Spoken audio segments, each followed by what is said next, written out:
So, in this lecture, we will discuss Firqa Development Scheme of Madras, right? See, ये part 5 है Firqa Development Scheme. It has been written here, or the question which is given is to write a short note on Firqa Development Scheme. Okay, so let's see ये क्या था, कब शुरू हुआ था और कहाँ पे शुरू हुआ था. फ़िरका जो टर्म यहाँ पे यूज़ हुआ है, what does it stands for, ना, what's the meaning of this particular word, ये सब चीज़ें हम यहाँ पे देखेंगे. ठीक है. See let's come to the first statement. जो यहाँ पे पहला स्टेटमेंट लिखा है दैट इज सेइंग कि फ़िरका डेवलपमेंट स्कीम लॉन्च किया गया था बाय मद्रास गवर्नमेंट, है ना. Okay, first of all let me read this statement. पहला स्टेटमेंट क्या लिखा है? The firka development scheme launched by Madras government in 1946 aimed at the attainment of the Gandhian ideal of village swaraj, है ना. तो ये एक क्या है, एक गवर्नमेंट ने एक स्कीम लॉन्च की, एक प्रोग्राम लेकर आई गवर्नमेंट, मद्रास गवर्नमेंट स्पेसिफिकली, है ना. इन विच ईयर? In year 1946. 1946 में ये पर्टिकुलर डेवलपमेंट स्कीम लॉन्च की गई by Madras government. This is something which you will have to keep in mind कि Firka development scheme Madras government ने शुरू की थी in 1946. Okay, and what was the aim of this particular development scheme? This development scheme has one of the very important objective of attaining Gandhian ideal of village swaraj. Village swaraj या ग्राम स्वराज का concept Mahatma Gandhi ji का concept है. ठीक है. उनका मानना था कि स्वराज यानी स्वयं शासन करना चाहिए, सेल्फ रूल होना चाहिए. तो सेल्फ रूल मीन्स ये एक ऐसा सिचुएशन होती है when people are themselves just capable of ruling themselves, right?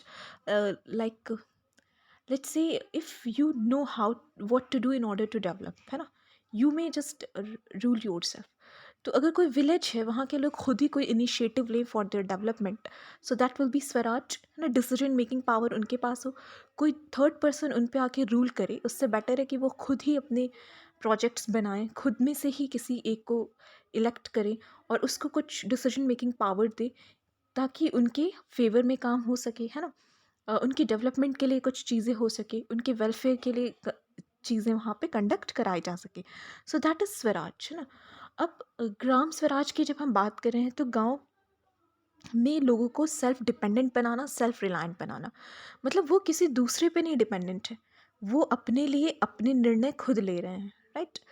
Decision making के लिए they are free, they are independent, है ना.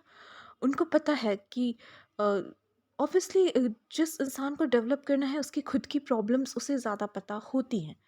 अगर हो तो वो उनके लिए काफ़ी कुछ खुद से जो इनिशिएटिव लेगा, that is going to really work in a very better manner, है ना. एक अच्छा पॉजिटिव चेंज आएगा उस चीज़ में. तो ग्राम स्वराज का कॉन्सेप्ट गांधी जी का कॉन्सेप्ट था और इसी चीज़ को अटेन करने की कोशिश की जा रही है फ़िरका डेवलपमेंट स्कीम के द्वारा. ठीक है, जो कि स्टार्ट किया गया था मद्रास गवर्नमेंट के द्वारा स्टार्ट किया गया था. In which year? In year 1946. ठीक है. तो this was important. First point we have studied. Second point पे आते हैं. This scheme aimed at bringing educational, then economic, sanitary, and other developmental activities in villages and also revitalize the spirit of the people and make them self-confident and self-reliant. See how important this is and how it is clearly this has been explained in this particular lines. Second statement जब आप पढ़ते हो तो आपको clear होता है कि इनका एम क्या था. एजुकेशनल मतलब शिक्षा के क्षेत्र में, ठीक है. इकोनॉमिक आर्थिक क्षेत्र में. सैनिटरी सफाई साफ सफाई के क्षेत्र में. एंड अदर डेवलपमेंटल एक्टिविटीज़, और जो दूसरी डेवलपमेंटल एक्टिविटीज़ हैं, राइट, उन पे कुछ इनको स्टेप्स लेने थे अंडर दिस स्कीम. ये इनका ऑब्जेक्टिव था, इनका एम था कि हमें एजुकेशनल फील्ड को अपना अच्छा करना है, इकोनॉमिक फील्ड को अच्छा करना है, सैनिटरी को अच्छा करना है, और बाकी जो भी डेवलपमेंटल एक्टिविटीज़ की जा सकती हैं रूरल एरिया को डेवलप करने के लिए उन सब फील्ड्स में हमें कुछ ना कुछ स्टेप्स लेने हैं अंडर दिस प्रोग्राम विलेजेस के अंदर, राइट। और इन्होंने विलेजेस के अंदर self confidence and self Reliance को बढ़ाने की कोशिश की। Okay, so this is these two terms are very important here.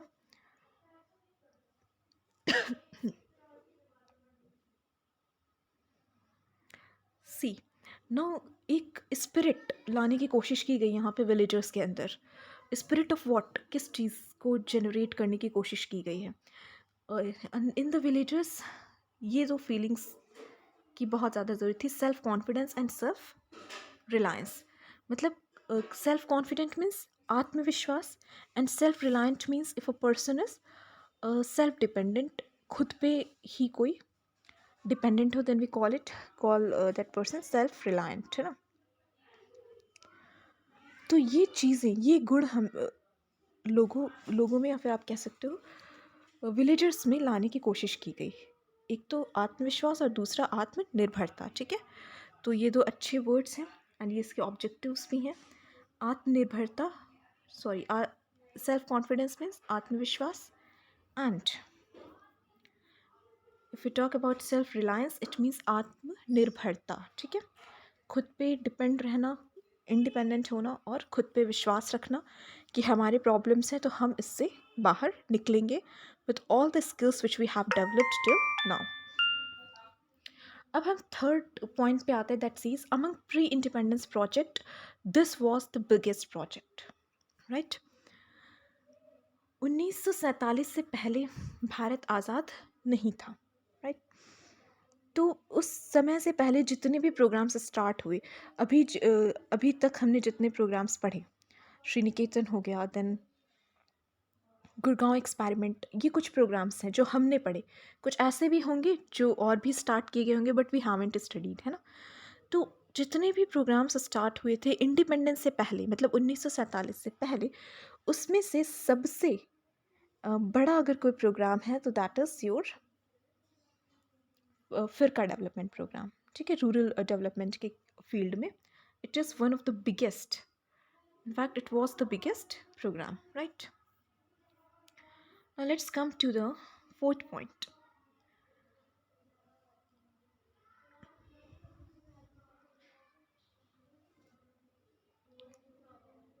See, ये जो फिरका डेवलपमेंट प्रोग्राम था, this was a very nice program. इसमें एक्चुअली क्या था, ये चीज़ मुझे आपको बतानी है कि what was there in this program. ये अभी हम देखते हैं। सी, ये जो प्रोग्राम था आपका फिरका डेवलपमेंट प्रोग्राम, ये 1946 में जब लॉन्च किया गया था तो 34 फिरकाज, मद्रास स्टेट के अंदर 34 फिरकाज होते थे। बेसिकली यू शुड नो कि फ़िरका क्या चीज़ है ना। तो रीजन है, it's regions within a state बनाए गए थे फिरकाज, है ना। कुछ एरियाज सेलेक्ट किए गए थे। तो ये 1 अप्रैल 1946 में बेसिकली ये स्कीम लॉन्च हुआ था, है ना। ठीक है। अब 34 फिरकास 1946 में थे। उसके बाद क्या हुआ कि 1 अप्रैल 1950 ये प्रोग्राम चलता जा रहा है, ठीक है। अब 1 अप्रैल 1950 जब आया तो 50 और फिरकास जो थे एक पर्टिकुलर डिस्ट्रिक्ट में, उन उन उन पर भी ये पर्टिकुलर जो स्कीम है उसको एक्सटेंड किया गया, मतलब वहाँ तक भी पहुँचाया गया, राइट। और हर एक डिस्ट्रिक्ट में 2 फिरकास हुआ करते थे, है ना। तो इस तरीके से ये पर्टिकुलर जो स्कीम है वो वर्क करता था। तो ये जो स्कीम था ये रूरल प्रॉब्लम्स को यहाँ पे देखा जाता था कि पूरे रूरल एरिया में जो ग्रामीण क्षेत्र हैं वहाँ पे क्या दिक्कतें हैं, उन पे फोकस करता था ये प्रोग्राम। और इसके फोकस करने का जो तरीका था उसमें एक जो स्पेसिफिक चीज़ थी जो इसको दूसरे प्रोग्राम से अलग बनाती थी, वो ये थी कि इसमें पूरे प्रोग्राम को 2 पार्ट्स में डिवाइड किया गया। कुछ शॉर्ट टर्म प्लान बनाए गए और कुछ लॉन्ग टर्म प्लान्स बनाए गए, राइट। तो अब हम स्टेटमेंट 4 और 5 में आते हैं जिसमें कुछ शॉर्ट टर्म प्रोग्राम और कुछ लॉन्ग टर्म प्रोग्राम्स की बात की गई है। मतलब फिरका डेवलपमेंट प्रोग्राम में शॉर्ट टर्म प्लान्स आते थे जिसमें कुछ एरियाज़ को इंक्लूड किया जाता था और कुछ लॉन्ग टर्म प्लान बनाए जाते थे। उनमें कुछ दूसरी एरियाज़ को इंक्लूड किया जाता था, right. Short term plan means जो थोड़ी short period of time span के लिए। तो जो शॉर्ट टर्म आपके ऑब्जेक्टिव्स होंगे उसमें क्या होगा कि आप उसका जो इफ़ेक्ट होगा, इम्पैक्ट होगा, उसको एनालाइज करेंगे for a short after a short time span, है ना। जैसे 2 महीने के अंदर यू विल सी कि क्या चेंजेस आए, इसमें क्या स्टेप्स लिए आपने।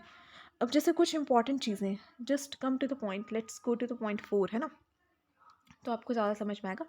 फोर्थ पॉइंट कह रहा है the short term objectives of the scheme was to develop basic amenities.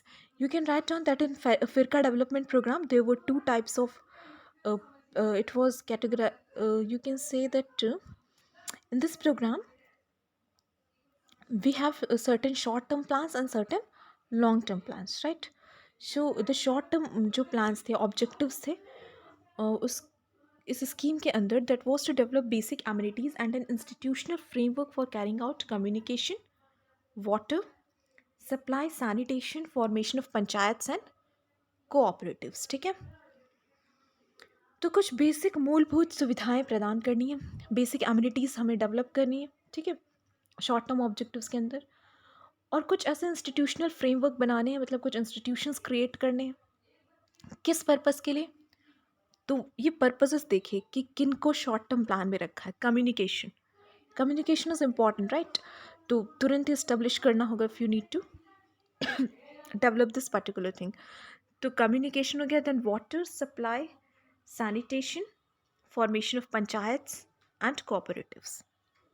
ये थे कि इनको इमीडिएटली करना था ये चीज़ें। कम्युनिकेशन प्रॉपर इस्टेब्लिश करनी थी उन पर्टिकुलर फिरकाज में। देन वाटर सप्लाई को इंश्योर करना था कि good quality of water supply should be there for drinking purpose, for irrigation purpose and everything. Then sanitation, साफ़ सफाई के बिना आप नहीं रह सकते, तो सैनिटेशन पे शॉर्ट टर्म ऑब्जेक्टिव था। देन पंचायत्स का फॉर्मेशन करना, कोऑपरेटिव्स का फॉर्मेशन करना, ये सब कुछ शॉर्ट टर्म गोल्स थे, ठीक है, which were to be done within a very short span of time, है ना। फिर आपके कुछ लॉन्ग टर्म ऑब्जेक्टिव्स थे जो आपको तुरंत नहीं आप अचीव कर सकते, है ना, तो उसके लिए आप लॉन्ग टर्म गोल बना देते हो कि ये कुछ ऐसी चीज़ें हैं जो अभी we can not do it within some weeks और विद इन मंथ्स, है ना। उसमें कुछ आपको 1 साल 2 साल, हो सकता है 5-6 साल लग जाए। तो ऐसी चीज़ों को लॉन्ग टर्म प्लान के अंदर इंक्लूड कर लिया जाता है और उनके बिना भी कुछ हद तक चीज़ें चल सकती हैं।